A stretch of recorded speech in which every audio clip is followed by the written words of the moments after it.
Taya Tadabhaktaya Namo Namaha. Shri Krishna Chaitanya Prabhu Nityananda Shri Advaita Gadadha Shivasati Gaura Bhakta Vrinda.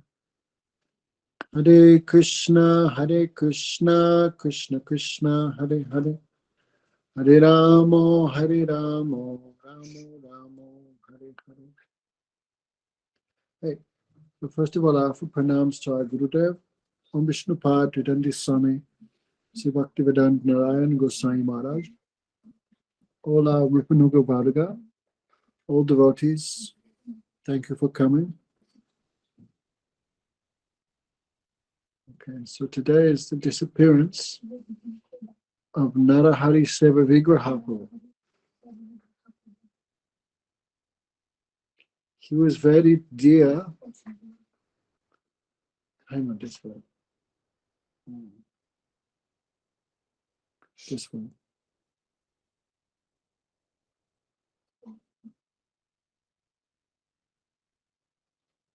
Hey, Tulsi, the link to, I'm giving class right now. The link is there on my Facebook page. If you want to join, you can join. It's in English. So, he was very dear to Bhakti Pragyan Kesava Goswami Maharaj. Very dear.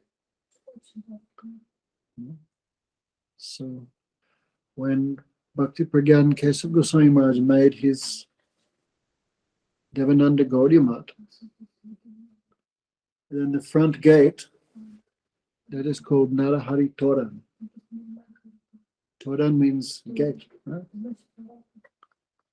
So if you look through the gate, then you can see the deities, you can see Prabhupada, everything. So he's teaching us, if we have a service mood like Narahari, then we can have darshan of Radha Krishna, Mahaprabhu, and the Guru Parampara.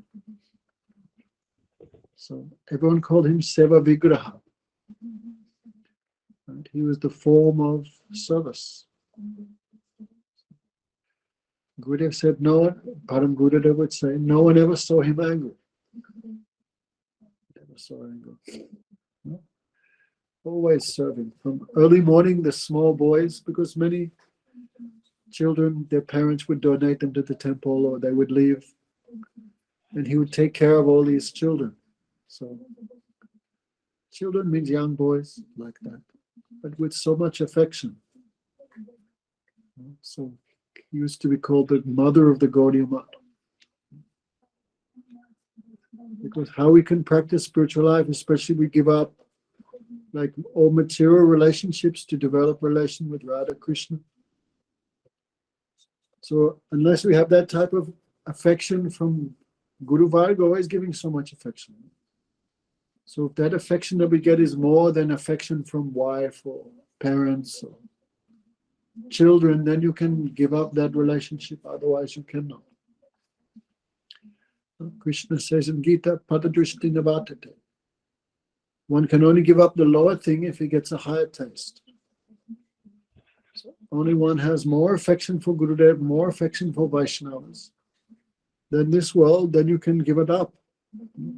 Actually, who can give up this world? Only there's some higher attraction, then you can give up the inferior. So great affection, he would take care of everyone. No, he would cook for them. Even they would sometimes pass urine in the bed, and he would also clean that. He would always be cooking. Gurudev said, no one ever saw him sleep. Not like Harivalabha this morning in Japan. No one ever saw him sleep. All day he would be doing service. Then nighttime, he would chant 64 rounds. So, actually last night we were talking with Didi about it. He would, because very tired, so he would tie his seeker to a little nail. So when he would sleep, then the seeker would pull him awake. We were talking about another person, Ishwar Chand. He was like a learned person. He would also stay awake to read while like that one. Don't sit right in the front, you can light. So, Of course, these people have so much enthusiasm for materialistic activities. At least the same enthusiasm we should try to have for bhajan. Like I heard one story. One time Einstein was coming out of the cafeteria, lunch.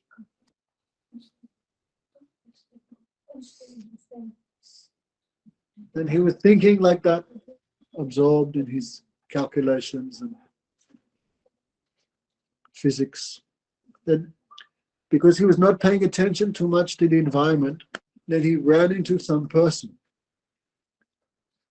Then Einstein, his absorption broke. Then he asked, "Oh, where am I?"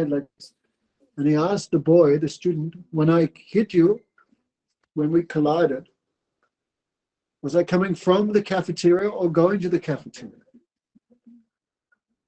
Then the student said, "Oh, sir, you were going from the cafeteria." He goes, "Oh, that means I had lunch."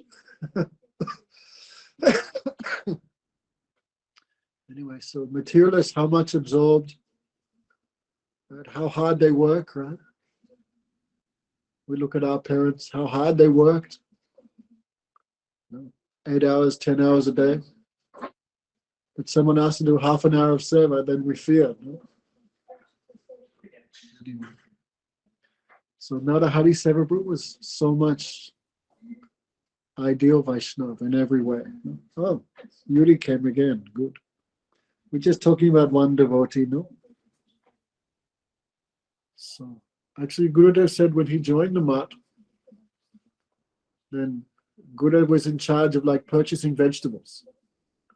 Because so many people live in the temple, then the farmers would go past the temple to go to the wholesale markets, carrying on their head or some buffalo cart, donkey cart. Then they would say to the farmers, "Hey, why go to the wholesale market? You sell to us." They would buy cheap. So Gurudev said those farmers were very unruly, like wild persons, mujiks. Then some argument happened with Gurudev and the farmers. Then one Vaishnava, who was Gurudev's Shiksha Guru, the farmers beat this devotee, who was disciple of Saraswati Thakur. Then Gurudev became very angry, and with a piece of bamboo, he hit that farmer and knocked him out on the head. And all farmers became angry. They ran away first, then they came back. And then Narahari proved, because he was pacifying all the farmers, don't be angry. Like with great expertise, he pushed Gurudev in one room and locked the door. And then so much affection for all the devotees. So today we remember him. Today was his disappearance. Disappearance means left this world. Disappearance means disappear from our vision. That is called tirobhav in Sanskrit. Tirobhav means disappearance. Abhirbhav means appearance. Ordinary person have birth and death. But devotees, high-class, liberated personalities, we cannot say birth and death. Why? Number one, the soul never takes birth and the soul never dies anyway. And someone who's situated in their spiritual, eternal spiritual nature, someone who's realized their soul's eternal form as a servant of Radha Krishna, then how that person will have birth and death? Not possible. Because they're established in their eternal nature. For someone like that, like Krishna, like his devotees, we do not say birth and death. We say appearance and disappearance. So bhav, tirobhav, means disappearance. Abhirbhav means appearance. So bhav means existence. Something which is existing is called bhav. So whether you see them or not see them, they exist. Like the sun. When the sun rises in the morning, no one says, "Oh, the sun was born." Sun was already there, but it made its appearance. And when the sun sets, no one says the sun died. "Oh, the sun died." Sun is still there. Only it appears or disappears. So with the birth, we got language problem. With the birth and the death of devotee, we do not say birth and death, we say appearance and disappearance. And this is called Mahotsav, festival. If some woman gives birth, we cannot say she's having a festival. So much pain for the mother. Okay, those who gave birth can know that thing. And also babies not celebrating too much also. How much pain the child feel in the womb and also when born. How much pain for the child. Like when baby is born, I heard baby's head is like a cone. Because so much force he comes in. So in this world, the appearance is not any festival for the mother or the child. And of course, death, no festival for anyone also. When someone dies, how much pain they feel, how much lamentation, because everything they collected in their whole life, they have to leave. So that person is lamenting. Oh, my wife, my children, my business, my properties. Alas, I should have done this differently. Why I did not do this? Lamenting for the past, fearful for the future. So in this world, death is no festival. And also, of course, all the people surrounding the dead person, they're also weeping. Actually, Gurudev said when people cry at a funeral, they're not crying for the person who died, they're crying for themselves. Oh, like the husband is, my wife died, and he's crying, why? Now who will give me enjoyment? Who will cook for me? Who will clean the house? Who will take care of the children? And the husband dies, the wife also crying, who will bring in the money? Who will do this? So actually in the funeral, no one crying for the person, they're crying for themselves. But the disappearance of a Vaishnava, we call that Mahotsav, festival.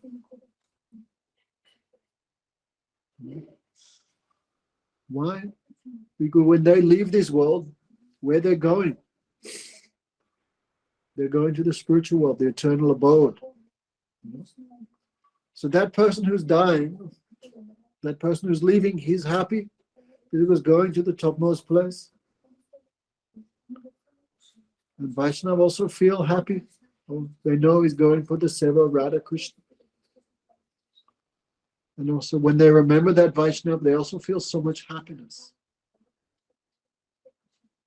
Of course, in this world, we also feel separation. Like when high-class devotee leaves, devotees feel separation. But that separation is not ignorance. That separation gives knowledge, bliss, and purification.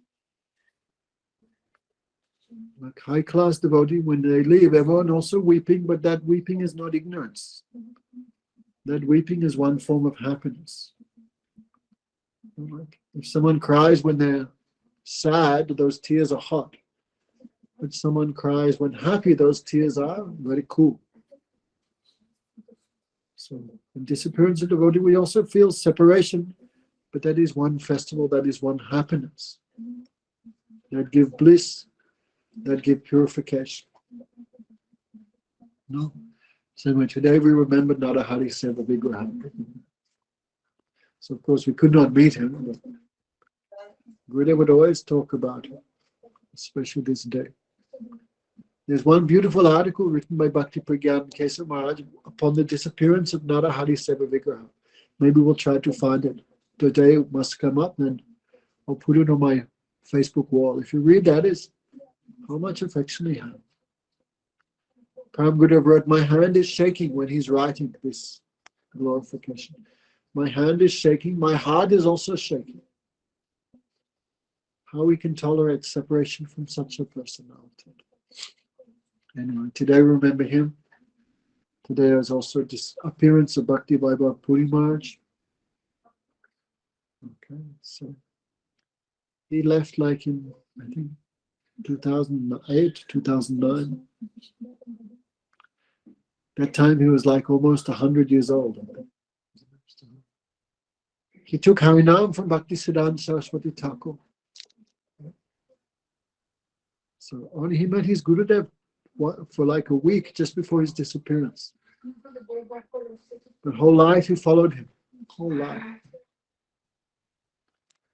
Some people whole life with Guru Vaishnava would always forget them.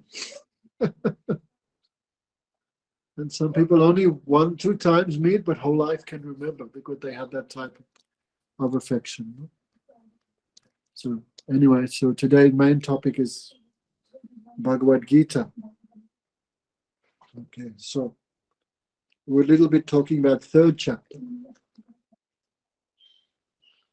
Okay, so we're talking Krishna discussing with Arjuna action. You may remember last week, Yuri, remember last week? 3 types of karma, can you remember, for $10,000? What are the 3 types of action? I certainly hope you don't remember. Karma, akarma, and vikarma. Remember? Pious activity, karma. Vikarma, sinful activity, forbidden activity. Vikarma, that which is against karma or proper action. I guess karma you can translate proper activity. Pious activity. Acting according to Varnashrama. We not discussed that too much last week.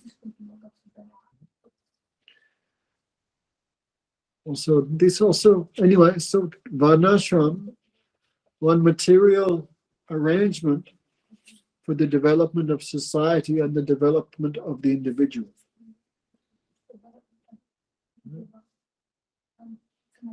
It not has too much connection with eternal spiritual life. But it's like a foundation. This will regulate the mind and senses of the people in this world. Because if society and the individual are happy and functioning properly in a regulated manner, then there's easy chance for them to understand higher concepts of spiritual life. Because established in temporary religious principles. Like in the Western countries, very hard for people to perfectly practice spiritual life because they have no foundation. Even they come to spiritual life, but they experience many difficulties. They cannot stay with one woman or one man. Therefore, so much divorce. Very hard for most people, even they come to spiritual life, to stay away from all type of intoxications, meat eating, gambling, bad activities. Then the family is not stable. If family is not stable, then how children can get proper impressions, proper cultivation, proper example, then all society is destroyed. So Varnashram is a system which gives a foundation for eternal spiritual life. Like we say, if you do ABC nicely, then easily you can do XYZ. If you can understand 1 + 1 is 2, 2 + 2 is 4, then on that foundation you can easily understand quantum physics or anything like that. So Bhaktivinoda Thakur says, in those countries where there is no practice of Varna ashram, very difficult for those persons to catch Nitya Dharma, or service to Krishna, because no foundation. Anyway, so a little bit we can talk about it, just 5 minutes. This is not the main topic of today's class. There's something should be there for the development of society, and something should also be there for the personal development of the individual within society. If all the individuals are nicely situated, then society develops. So first we can talk about the individual. That is called Varna. I think last week we did talk about it just a bit. The 4 Varnas. Yes, we talked about it last week, didn't we? The Brahmana, Kshatriya, Vaishya, Sudra. 4 natures of people. Those inclined to spiritual life. You find happiness in study of the scripture, worship, cultivation of non-material activities. They feel happy by controlling the mind and senses. That is the Brahmanas. They have 12 qualities. Maybe we can, anyway, have to, in Jaiva Dharma, all these things are given. The 12 Brahminical qualities. We can take our own pulse and see how many of them we're developing. Then there is those inclined towards martial activity, military action, militarily inclined, the soldats. Those inclined towards business, and those who just want to work for others. Brahman, Kshatriya, Vaishya, Sudra. This is for the individual. So everyone has one of these 4 natures. So in the Vedic culture, when the child is like 9 or 10, then the guru, the parents, experienced persons, they look at what is the nature of this child. Does the child run around all day making machine gun noises? Then here's Kshatriya.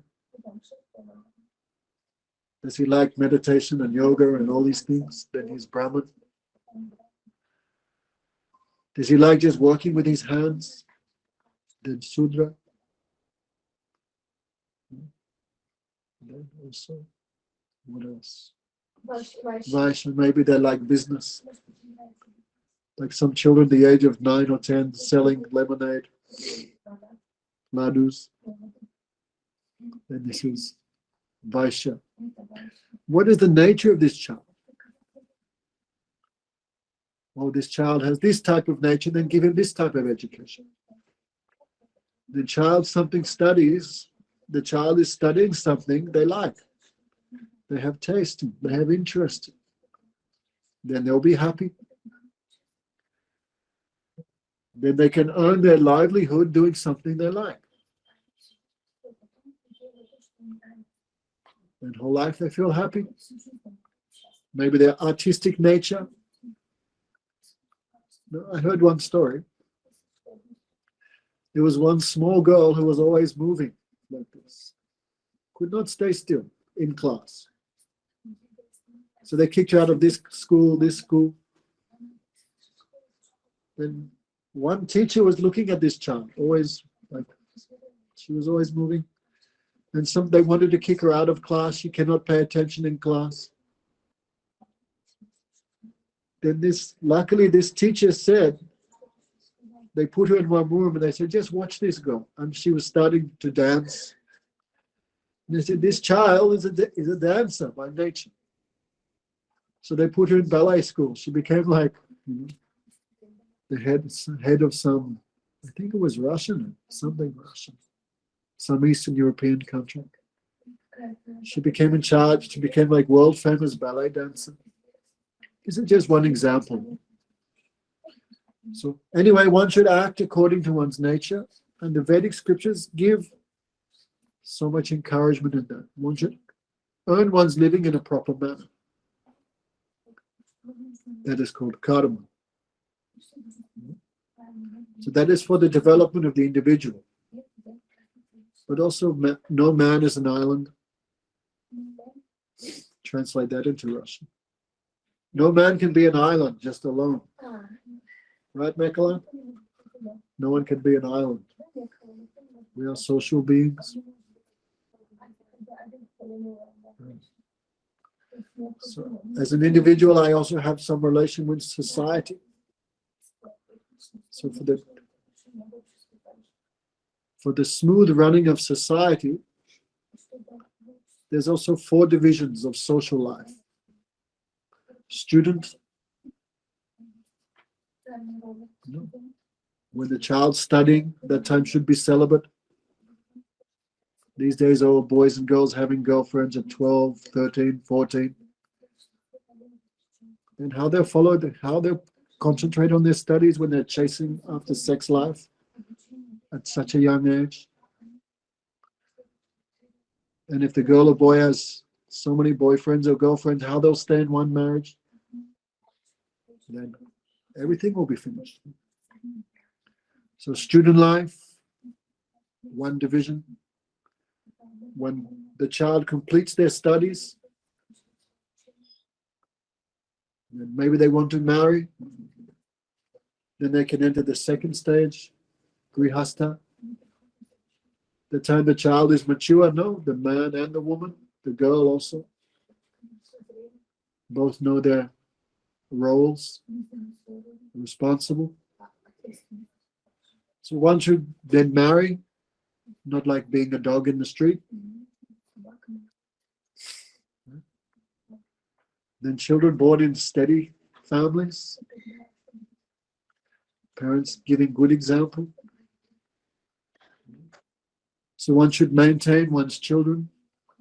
One should look after one's old parents, as well as, poor persons, disabled persons. The Grihastha ashram gives shelter to all this. But one should not stay in this life forever. When children are grown up, right, Yuri? Children are now old. No need to spend whole life absorbed in that.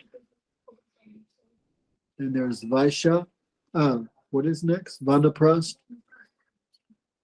Means when children are matures, maybe children are now married and doing business. Then husband and wife should be separate from the family. Means the man retires from business or whatever. The wife also follows him. They also give more time for spiritual life. Maybe visiting the holy places or going for saintly association. Gradually detaching oneself. That is the 3rd stage of life, Vanaprast. Didn't want to talk about this. And then finally, when one fully renounces all materialistic activities, then sannyas. So following this is called karma. But this is not perfect. This will not give full perfection. Because still no remembrance of Krishna is there. What's the use of being a perfect wife or perfect mother, perfect child, perfect husband, perfect businessman, perfect worker? There's still no remembrance of Krishna. So it said, Chana Varnashram Kori Jari Krishna Nahi Bhaji Se Jana Roda Janakamat. One follows perfectly one's all material responsibilities, but still no service to Krishna. It says still they go to hell.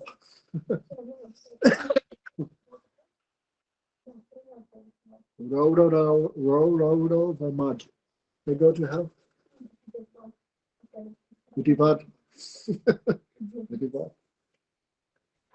No. So in Bhagavad-Gita, Arjuna is in this situation because his dharma, according to his Varnashram, his nature was to be a soldier, a king. A king means what? Protect the population, protect the citizens. So king must fight. If some bad persons attack the kingdom, then the king has responsibility like father, fight.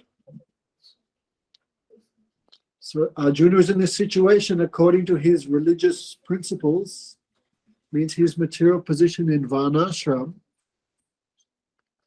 He is forced to fight. But Arjuna also is very soft-hearted. on the opposition army, his cousin brothers, 100 cousin brothers. That is the Kurus, and one girl was theirs, but she was not fighting, of course. So cousin brother means like, everyone knows what a cousin is, right? Your father's brother, his children, cousins. So these are like own brothers, own sisters. So Arjuna has to fight them, kill and fight it means kill them. Also, there is his own guru is on the other side, all his uncles, relatives, friends. Many people also did not want to fight against Arjuna, but were cheated or trapped by Duryodhana. Many things with it. So Arjuna's heart was full of compassion. He thought, why should I fight? Okay, this is my dharma to fight. But also there are many other considerations Arjuna was thinking. Why kings fight? To protect the citizens.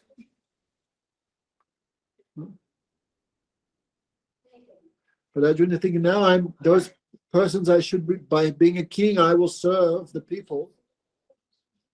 But now for the kingdom, I will have to kill all these people. That is irreligious. And Arjuna also, you see in first and second chapter of Bhagavad-Gita, Arjuna will kill these men, but these men are also fathers, children, sons, grandfathers. So I kill these men, then what will happen to all their wives? If wife has protection of no husband, then many lusty men can come. Then those women will be just their religious nature will be destroyed.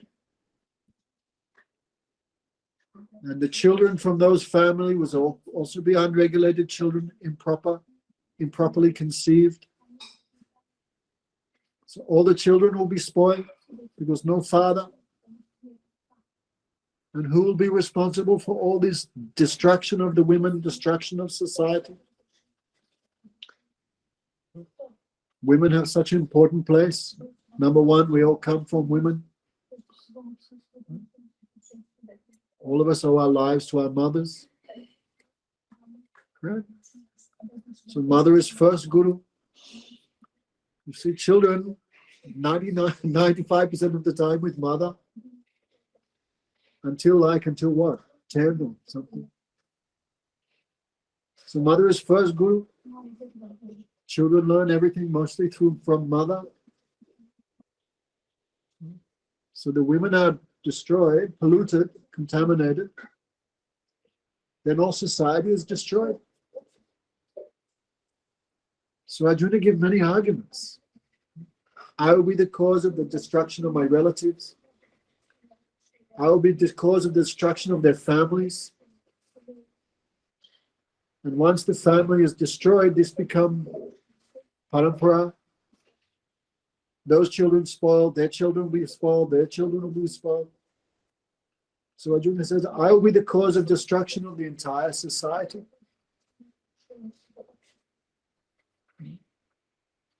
Like you see, a woman who gives up her husband or husband dies, then she goes from this man to this man to this man. And all the children, right? We travel a lot, sometimes you meet. Some woman has like 3 children from 4 children, 5 children, all from different fathers. Father's Day becomes so chaotic, you know. Father's Day. So Arjuna can see all these things. Also, Arjuna by nature is very compassionate, very kind. So just from that I will become king, I will kill all these people, that is not good. No, so Arjuna gives many arguments. Also, So Arjuna finally said, I should give up my karma to be a soldier. My duty of, I should give that up and just become a beggar. Better I maintain myself by begging than maintain myself by being a king and killing all these people. So in the first chapter of Bhagavad-Gita, then these three options are given. Karma, following one's prescribed nature, prescribed action. Actually, this is called fruitive activity, karma. Why? Because the fruit, the result of doing all these things perfectly, the result is going to the heavenly planets. The result of dharma means wealth will come. The result of dharma means fulfillment of all desires.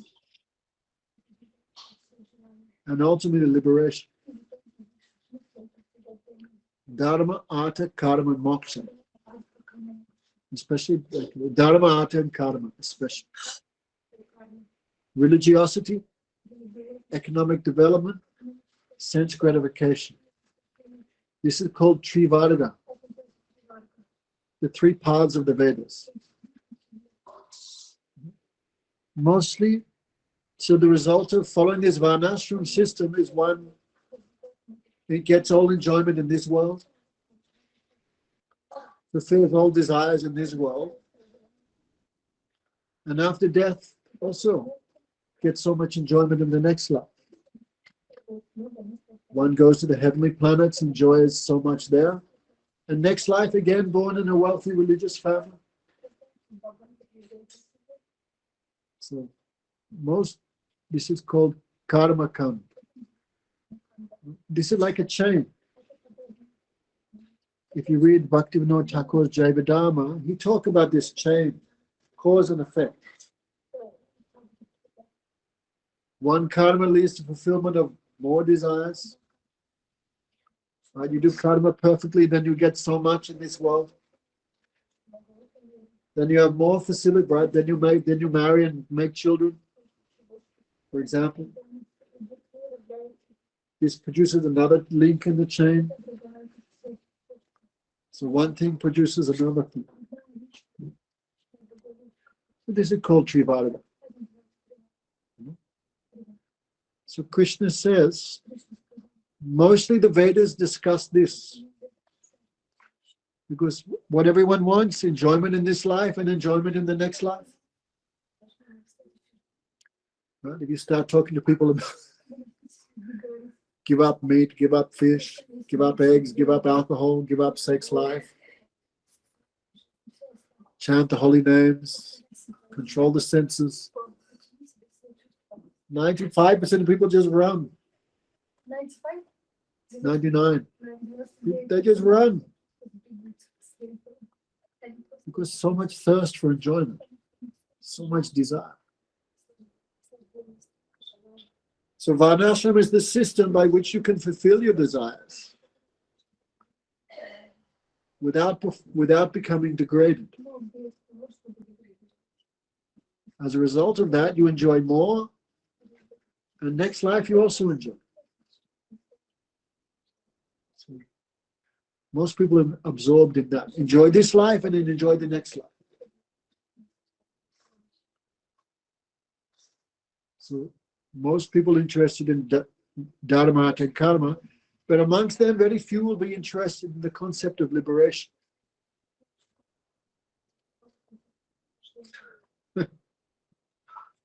They cannot imagine a life without enjoyment, material enjoyment. So even people practice some religious life in this world, their goal is more enjoyment. In the heavenly planets, how much enjoyment is there? You can read descriptions are there in Mahabharata and other places. Shouldn't read too much, otherwise maybe you become attractive. But these descriptions are given in the scriptures to encourage people to practice some dharma in this world. Okay, this world you only get one wife. Maybe she's ugly. Maybe she doesn't speak very nicely. But stay with her because there's a religious principle. The next life you get, 50 wives or 100 wives or 1,000 wives in the celestial planets. Give some donation in this world. Nobody likes to give donation. Because giving money is like giving blood. Gogma used to say. To give blood is not so difficult, but to give donation, that is difficult. So scripture encourages give donation. Give a little bit. Give something. So scriptures describe so much. What is the result of giving charity? Give a little bit, and next life you enjoy so much.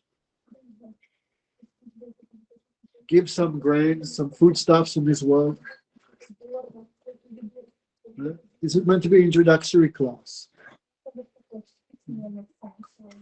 This is meant to be Bhagavad-Gita, introductory class. Therefore, we're speaking all these things. So, give charity. Then next life you'll enjoy so much in the celestial worlds. And the light, if you take birth again on earth, you'll also enjoy so much. So in this way, the Vedic scriptures encourage everyone in this process of karma. This life you can be happy and fulfill all desires. And of course, next life you'll enjoy more.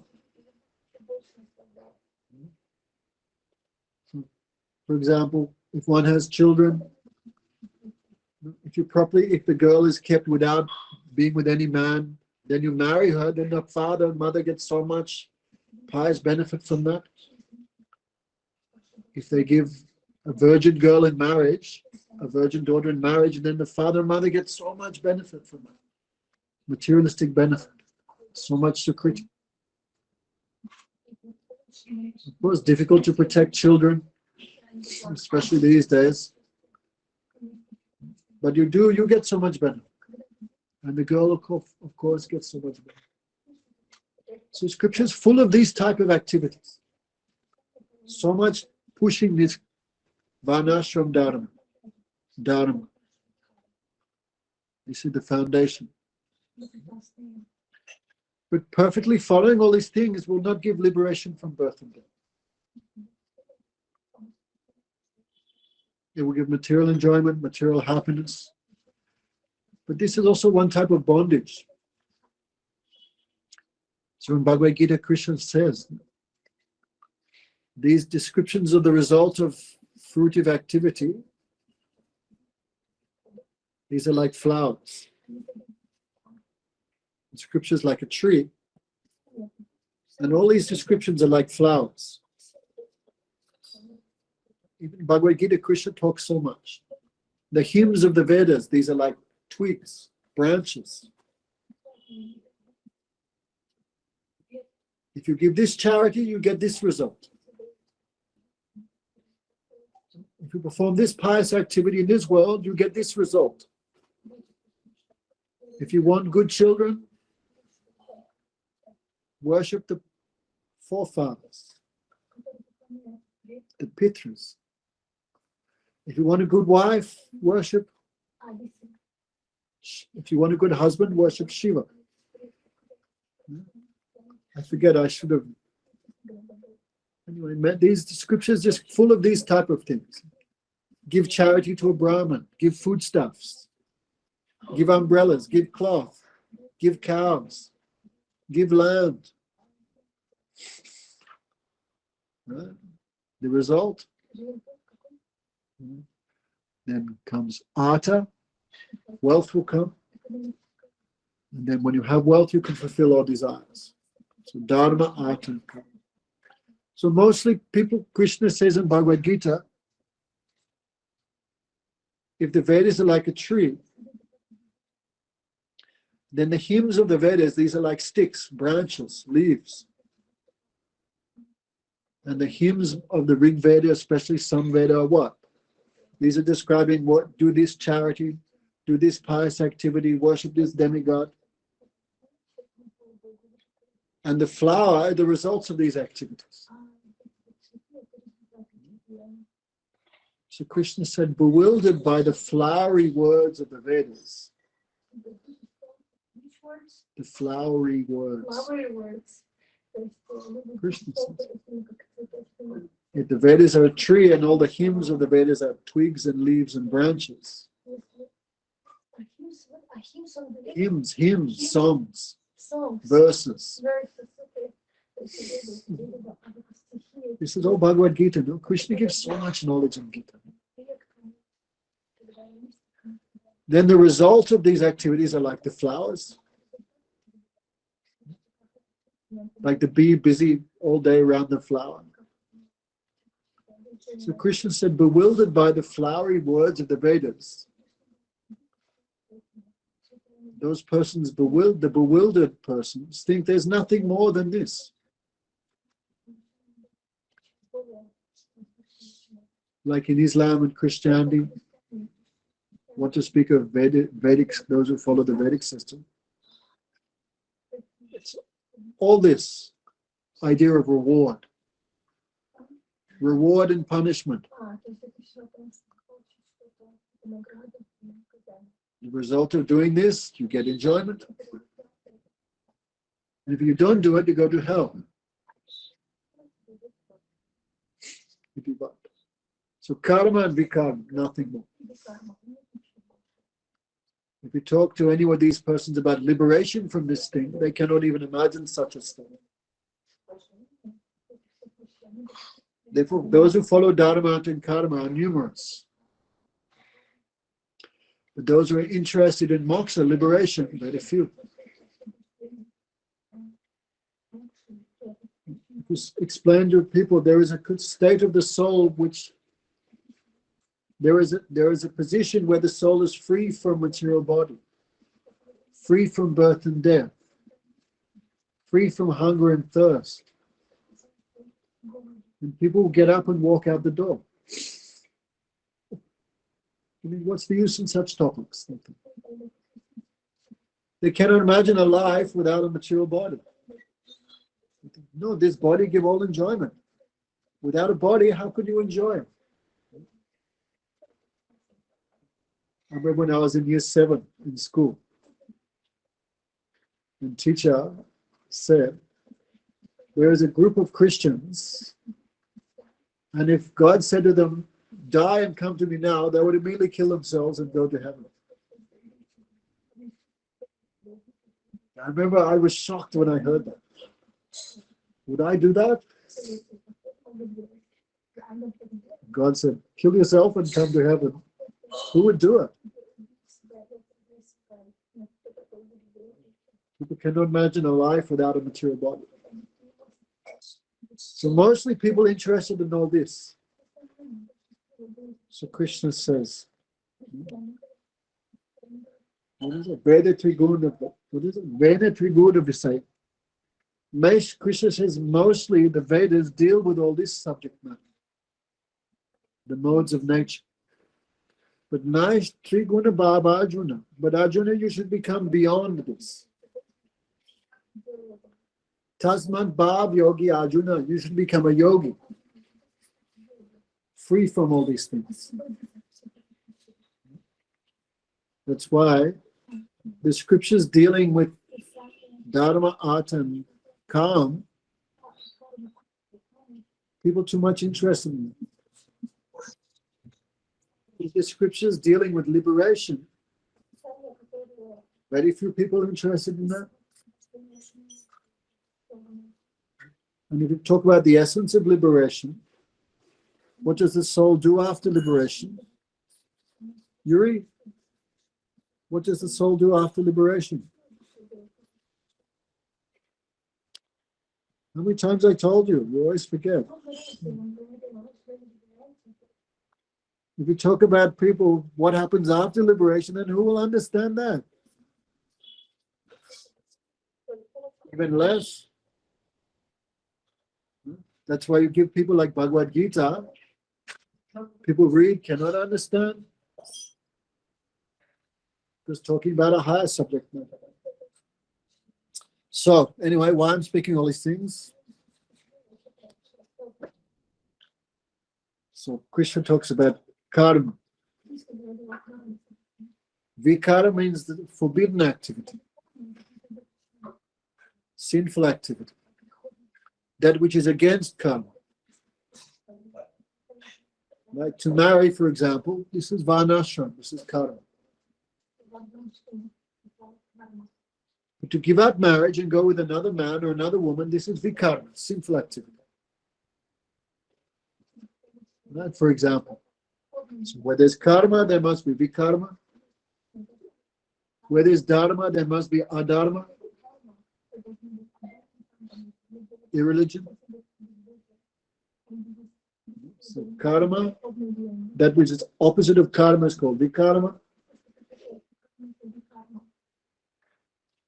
And non-performance of karma is called akarma, non-action. So Arjuna suggested non-action, akarma. I will live my life by begging rather than perform my karma. Maybe some woman is thinking, my children give me so much trouble, I will leave them all and go to the forest. Or some man is thinking, my wife is very troublesome, I'm tired of work. People do, they give up and retire artificially. This is called akarma, non-performance of karma. So all three have some fault. Because karma gives repeated birth and death. Vikarma means go to hell. So by following karma, you take birth in an elevated position, but you still have to take birth. Vikarma means you become degraded, but you also have to take birth again as a worm, as an insect, as a Russian tree. All the poor trees in Russia in the middle of winter. A dog in Russia. So you also have to take birth. So karma and vikarma are both the cause of birth and death. Can I escape from this by not doing any karma? Akarma? That is impossible. Because no one can be free from karma. Breathing is also an activity. Digestion is going on. Eating, even sleeping is an activity. Understand, Yuri? Hope when you come to India, you must come to Vrindavan, okay? March, if you're here in March 7, make sure you're here before March 7. There's a big festival here in Vrindavan. Big, Holi. If you get a chance, you come one time, okay? So how one can become free from these three options, all are imperfect. Even if you perfectly follow your karma, that does also not give any freedom from birth and death. So karma, vikarma, and akarma all have fault. No? So in chapter 3, Krishna is discussing action. Right? That's why chapter 3 is the 18 chapters of Bhagavad-Gita. Each chapter is one yoga. Right? So chapter 3 is called Nitya Karma Yoga. The science of action. So Krishna says one should perform one's duty without attachment. By the result of one's action, one give to Krishna. Oh my God, is that 1 hour already? 1 hour, I didn't even talk about anything. We just talked about what is bad. We didn't talk about too much about what is good. And unless you know these things are bad, you cannot give them up. No? So Upanishad says the study of darkness and the study of light are like the same thing. It's Upanishad described. Sometimes devotee Bhagavatam also so much describe the futility of material existence. Right, Miss Eugene, Rukmini? Why I should not marry again? Bhagavatam describe all the suffering which comes with it. It's also, the negative sense. It's also encouraging for spiritual life. Why I should not go down that path? It's also helping in devotion. Especially you see the instructions of Prahlad Maharaj against family life and all these. You read that, my God, he's coming from a 5-year-old child. Sometimes negative side also helps. Negative is bad and positive is good. Both things we have to hear. But this class, we didn't hear anything good, just negative. Only negative is discussed. Today is no positive. Sometimes we need some encouragement to do the positive thing. This thing is bad. Give it up. So, Krishna is talking in Bhagavad-Gita. So Arjuna, don't give up your karma. Because that nature is there. As long as you have a body, that nature will be there. Even if you go to the forest and become a beggar, your nature will go with you. Like someone says, I should leave this temple. The problem is, you leave, you take your problems with you. Same mind, same senses go with you. I will go away from him. The problem is, you go, but everything goes with you. You say, I leave the temple. But what do you leave? Nothing, because everything you take with you. No? All your problems, all your past activities, all your nature, your habits, good and bad, everything will go with you. No? So what you're leaving? Right. So Arjuna, Krishna says, even if you say, I leave and go and become a beggar, the problem is your nature goes with you. One cannot give up one's nature. Especially as long as you have a body, nature will be there. No? Krishna says in Gita, no? Even the sage, even the liberated souls still have nature. Like some in Vaishnava, we see, according to their past, some nature is still there. But this cannot affect them. But it's still there. But we should not give importance to it. Like Rupa Goswami said, no? Like in the Ganga, there's bubbles, mud, pollution, even dead bodies. I remember the first time I went to the Ganga, I went to take bath, and I remember, it was near Patna. Then I saw floating, something was floating and some crows were eating. And I was very young, and I was going, what is that? Is that what I think it is? Because just came from Australia. I couldn't imagine you'll see a dead body with crows eating. I mean, that was magic. What is that? How is that even possible? I remember. But Ganga is Ganga, so I still took bath. These things cannot affect the Ganga. Pollution, dead bodies, cannot affect. Like in the rainy season, the Ganga is full of mud from the Himalaya, bubbles, foam. But it cannot affect the transitional nature of the Ganga. Still, you take bath and think, I'm purified. So even the high-class personality, nature is still there. Good nature means this body is made of that. But it cannot affect them. It's still there, but it doesn't affect them like bubbles. Mud and bubbles in the Ganga. A new word today, bubbles. So Krishna teaching us in 3rd chapter, as long as you have this body, you will have a nature. What should you do? By following this Varnashrama, following this your nature, one can still achieve perfection by offering the results of your actions to Krishna. Therefore, whether one is a Brahmin, a Kshatriya, a Vaishya, or a Sudra, right?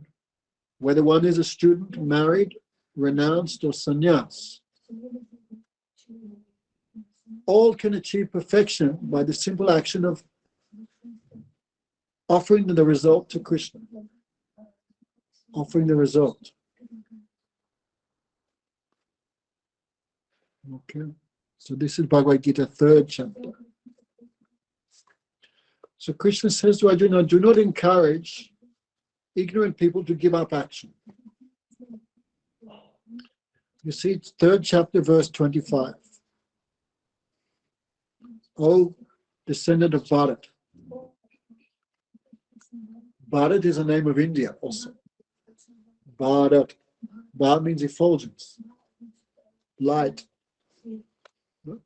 Rata means to be absorbed. Those who are absorbed in knowledge, they're residents of Bharat. Now we call India. So Trivikramaraj, an Indian who is not performing devotion, they are not actual residents of Bharat. He used to say, who is an Indian? Trivikramaraj would give lecture. Who is an Indian? Those who have no devotion to Krishna, they're not actual Indians. He would say like that. So, a descendant of Bharat, Krishna said. Ignorant people perform their duties with attachment. But those who are wise should also work, but without attachment. Huh? What? Take it. 5 minutes after.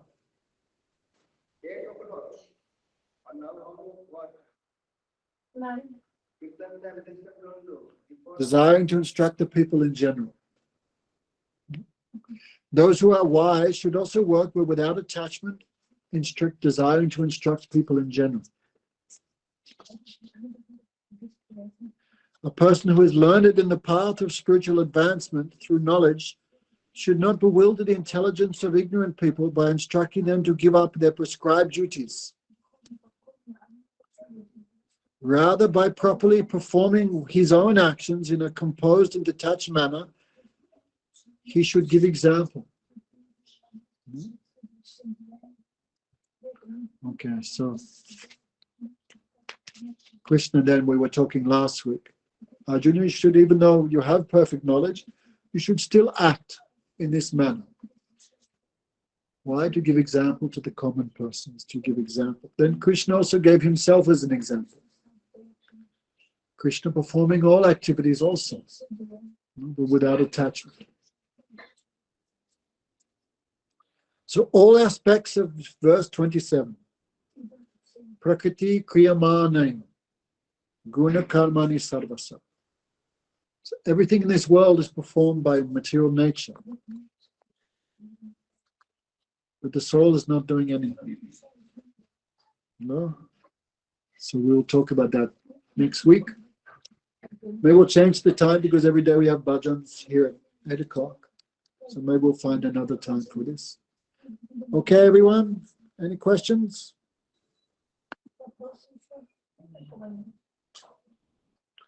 Take care. Bhagavad-Gita ki jai. Hare Krishna. Okay, Hari Bol. Thank you.